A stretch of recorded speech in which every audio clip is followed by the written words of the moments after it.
আসসালামু আলাইকুম রহমতুল্লাহ। আমরা কি আদৌ এখনো মুসলমান আছি? যা দেখতেছেন আপনারা এই ভিডিওটার মাধ্যমে দেখতে আছেন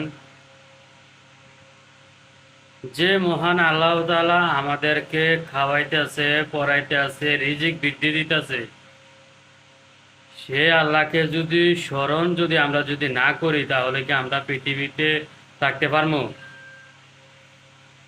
আপনাদের কাছে একটাই কথা, এটা কি কাজটা যে করছে এটা কি ঠিক হয়েছে না বেঠিক হয়েছে আপনারা কমেন্টে জানিয়ে যাবেন। কোথায় এই ঘটনা ঘটছে জানি না, যে মহান আল্লাহ তাআলার ঘরের এরকম একটা ব্যানার নিয়া, যে আওয়ামী লীগ হোক আর বিএনপি হোক আর জামাই হোক আর যেই হোক, কিন্তু যে কাজটা করছে এই কাজটা কিন্তু আমার কাছ থেকে ঠিক হয় নাই।